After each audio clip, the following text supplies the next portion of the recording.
Hey everyone, welcome to Reddit Readout. Today we are checking out True Off My Chest. Story 1.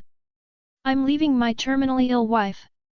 My wife and I had 6 incredible years together before she was diagnosed with young onset dementia 3 years ago. She is only 44. She is unrecognizable from the wonderful, vivacious, kind woman I married. That woman was the kind of person that lights up a room. I feel like I no longer know the person I'm married to. Her dementia means her behavior is radically different now and usually unpleasant. She goes through sundowning and becomes incredibly aggressive and hateful. Or hysterically tearful. Her mood swings are continuous and unpredictable. I have help from family and friends and Dementia UK, but it still doesn't make it bearable. She hardly knows me at best and hates me at worst. I've decided to leave. Not divorce, I need to be there legally to support her medical decisions, but leave the relationship. Pay for a carer to support her where I can't and eventually move her into a facility when that isn't enough. I know I'm evil for leaving, but I can't do this. I can't stand that she no longer loves me, barely even likes me. None of it's her fault, none of it is even her, but I just can't do it. I'm so sorry. B. Story 2. Finally, broke up with my BF. No words. No reply. No nothing. Simple as that. I've been putting up with his BS for way too long. Took him back when he broke up with me 2x. Stayed when I found out he cheated on me. We tried to make it work, ultimately, he's still the same POS if not worse. I'm supposed to be moving in with him next week LOL. Universe has been trying to warn me and I've been ignoring all the signs. Today, I had a really good day and he calls me and ruins my mood, bringing things up from the past. That's all I needed. The relationship was coming to an end either way. One day or another. I really loved that man enough to have lasted for many lifetimes. I risked many things for him, my mental health, self-worth/image/respect, my job, an apartment, etc. I'm honestly just so numb. 1 year of that BS.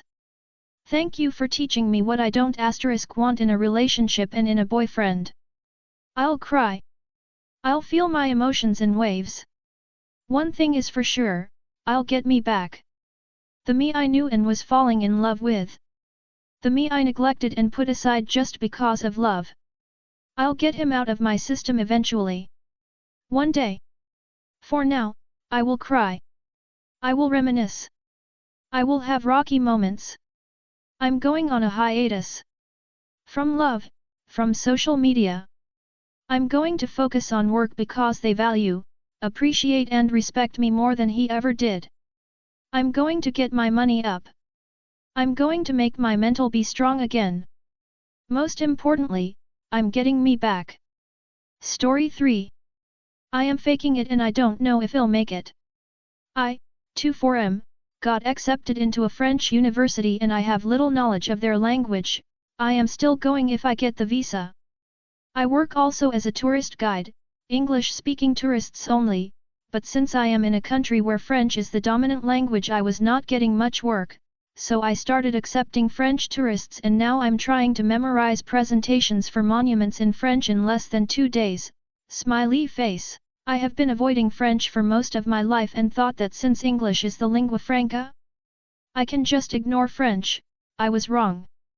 I am just going with it and accepting to do stuff in a language that I understand but speak only little of. Story 4. My husband just punched me in the head. I don't even know what to do with this. I have to go to work in 4 hours and he's a stay-at-home dad. Story 5. I let myself be absolutely degraded for a lot of money. Now I hate myself and can't look in the mirror. First of all, I'm a sex worker. I'm okay-ish with that. But there's this guy, who comes once every 2 to 3 months, and enjoys humiliating me. Trash-talking me. He pays a lot of money for that, and he didn't really push the limits. It was worth it. But this time he wanted to come with multiple guys and share me.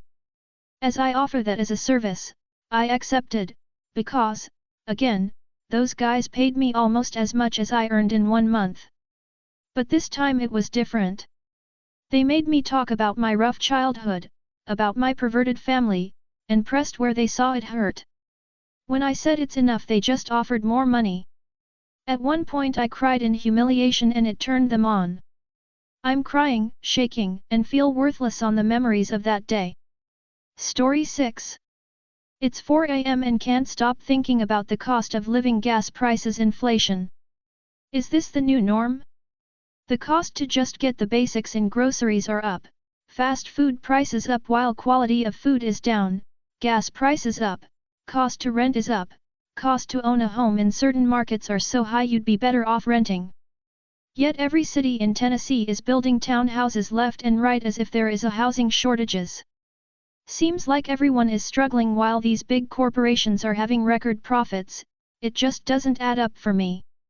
Story 7. Am I a jerk for breaking up my friend group over something that happened 2 years ago? I, 18F, and my best friend, 18F, have been best friends since we were 9, we are practically sisters. We both have partners, mine being 18M, and hers being 20F.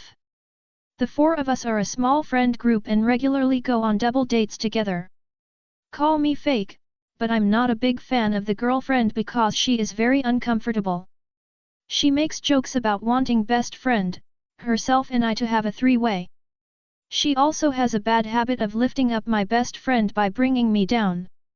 She doesn't do it when my boyfriend is around, so now I refuse to be around her without him there. This was fine and worked for a while until recently when I found out some new information about the girlfriend. Best friend, her girlfriend, and I were in the car when it suddenly gets brought up that girlfriend was dating a 13yo while she was 18yo. Girlfriend excuses it by saying the child was mature for their age. Common creep response. My best friend looks over at me knowing I'm about to explode, because when I was 13 I went through a very similar issue. After I found this out I decided not to be around girlfriend anymore. My boyfriend says I'm projecting my own childhood issue and my best friend is facing relationship issues because of my decision. Her girlfriend is livid and thinks I'm fake, which isn't completely wrong. My best friend says this was 2 years ago and her girlfriend has grown and matured past this.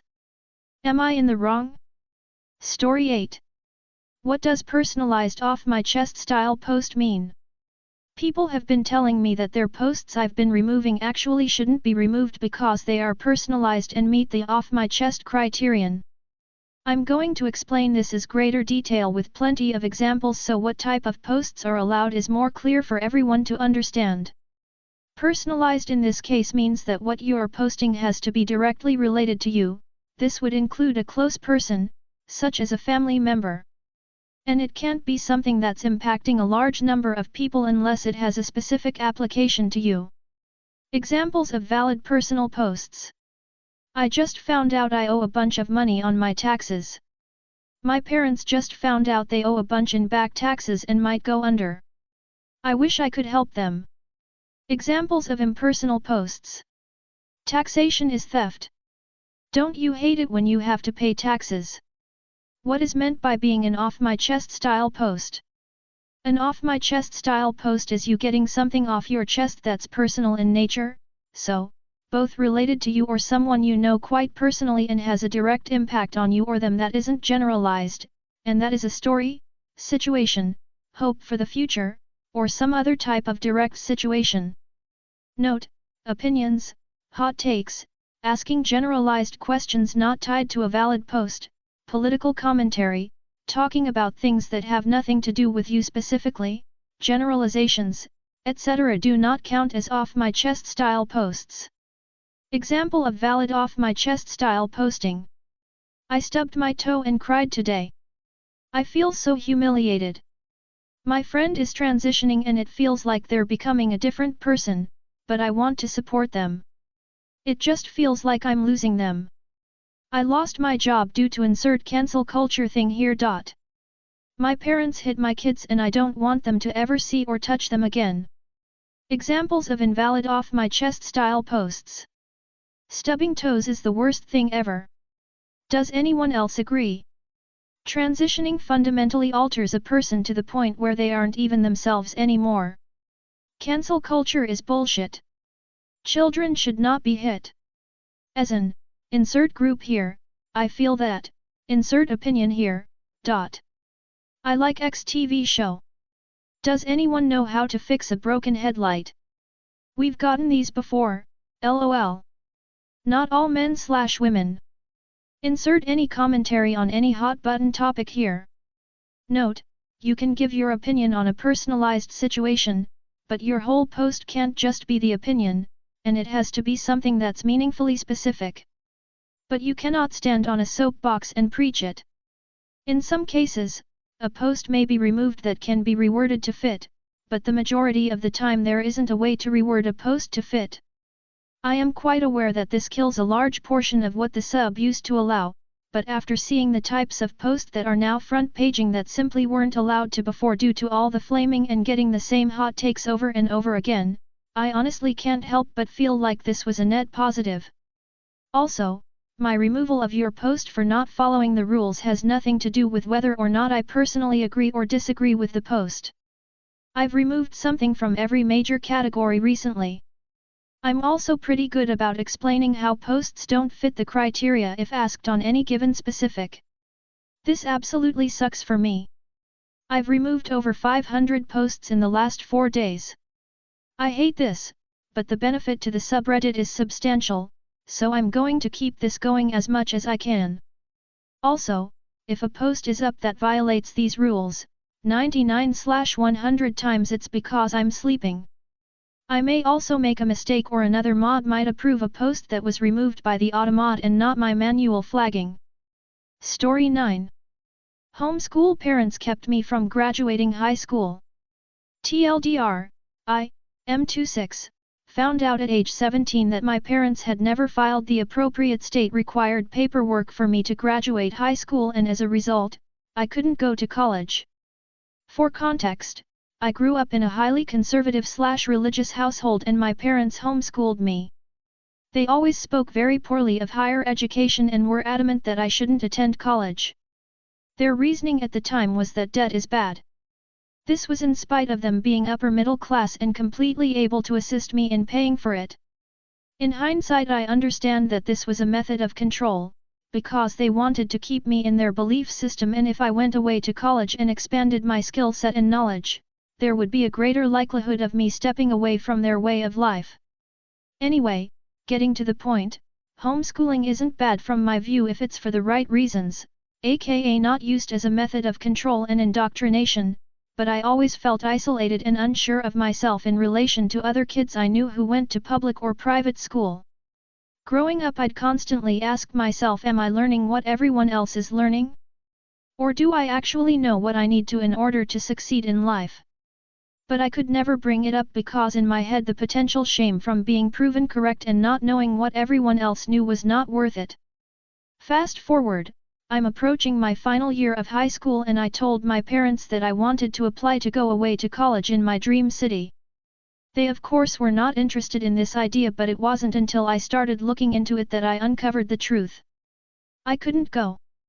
On paper, my state didn't recognize that I'd ever attended school in the first place because my parents never filed any of the required paperwork. This sent me spiraling because not only did they do this knowingly, which is fucked up, but my older adult siblings knew this was happening and didn't do anything about it. All at the same time as this discovery, I was also dealing with being outed to my parents by my sister and the subsequent fallout that erupted, so I needed to leave home and be financially independent. So, I'm 18 working as a barista, living on minimum wage, and had to go to community college to get a high school equivalency, while paying for it lol, which was mortifying. Since I was working multiple jobs morning and night, it took me several years to complete, but I did eventually do it, and with excellent grades I might add. Turns out I wasn't as dumb as I thought. Haha. At 21 I moved away, and after a while of getting settled into a new job and life, I ended up getting accepted into my dream college, at age 23. My fear of financial insecurity and need to work full-time have made it tough, but I was determined to make it happen, so I have been attending night classes after my 9-to-5 corporate job.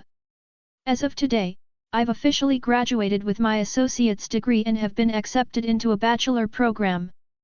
This doesn't seem like a lot to most people that don't have the full context, but it's a huge deal for me despite having settled into a career that doesn't really require me to have a degree. I've had a lot of shame throughout the last number of years, but I'm really proud of the list of small victories that have gotten me here, and I can't wait to complete the next chapter of my education. That's all for today. Please don't forget to like and subscribe.